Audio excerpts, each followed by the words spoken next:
What's going on, guys? Welcome back to the Game Through Risk YouTube channel. Today, we're going to take a look at why the internet hates front-wheel drive so much. Was it the Honda boys smacking rev limiter, doing fat burnouts everywhere? Was it the Focus ST guys with all their pop and bang tunes? Or is it just that people don't know how to drive it? I can't say for sure, but either way, let's take a look at the fundamentals of what makes a front-wheel drive different from a rear-wheel drive. For starters, your front-wheel drive setups are always going to have the engine in the front and the transmission sitting right below it. They call that transversely mounted.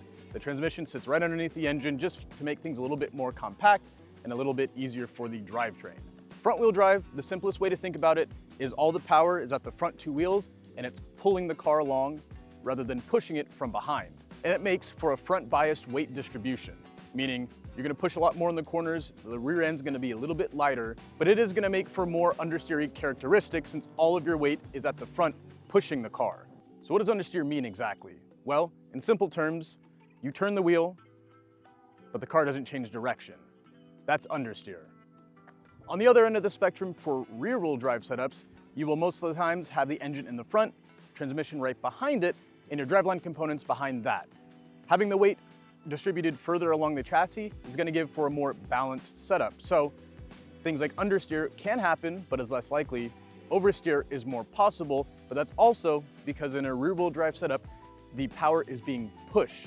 Oversteer happens when the rear of the vehicle steps out when you're on throttle in a corner, leading to spinouts, burnouts, drifting, and sometimes crashing. Now, understeer is easier to correct than oversteer. For understeer, if you lift off the throttle a little bit, most times you're going to regain traction and you can keep on course where you want to go. Oversteer can be a little bit more complicated. That can require the driver to have to countersteer, and if you don't correct it the right amount or you overcorrect, it's going to most likely end in you looping the vehicle out or crashing. But sometimes people like oversteer. It is a little bit more fun. You can drift, you can power sled, and front-wheel drive can... No, we can't do any of those things actually. Okay, so in all actuality, rear-wheel drive might have a little bit more capability than a front-wheel drive does. But that's not to say that you can't do 90% of the same things that a rear-wheel drive car can do. Look at it from a motorsports perspective. Rally, circuit racing, probably not drifting. But those two, you will see front-wheel drive as the grassroots and even higher up into like the mid-tier of racing. So they are quite capable cars, just for a different purpose again. Take rallying, for example. There is the monster, WRC cars that are all-wheel drive, 300 and some horsepower. But when you look at where did the Focus ST come from? It was bred from rally racing. Now, yes, the rally version was an all-wheel drive variant, but this still has a lot of that same blood inside of it. And it was among one of the most aggressive and winning cars in that series. Carlos Sainz even had a championship in a Ford Focus. But I feel like I am beating around the bush a little bit here. People are always going to still complain about understeer. Well, understeer can be combated fairly easily. You come into a corner, brake a little early, let the car roll through the corner, and then come out. If you get on the throttle too early, there's no doubt about it, you're going to understeer. These cars just have all the weight sitting up front, and that's what they do. Now, I will say, something that is going to help you a lot as a front-wheel drive car owner, if you're looking to do something fun, like hit the canyons, hit a track day, the biggest thing that you can do for yourself is get a set of coilovers, or maybe even some stiffer sway bars, because a lot of them have body roll, and that's where your understeer is really going to come into play. Your body is working all over the place, trying to put traction to the ground, but it's not able to because it's in the front corner, it's in the rear corner, it's not distributed evenly, so that is going to emphasize the understeer even more. But in this vehicle I'm driving today, we have a set of the BC Racing DS series coilovers, which makes a huge difference for turn-in. And on a tight back road like this, where you need something a little bit more nimble, something that you don't have to worry about oversteering and send you off these cliffs that have absolutely no guardrails or protection, having the front-wheel drive is almost a bit of a handicap. Now, I know I've been talking a lot about understeer today, which it is a big topic when you're talking front-wheel to rear-wheel drive cars. But if you're not being an idiot, and if you're not at a track day, realistically, you're never going to see those characteristics.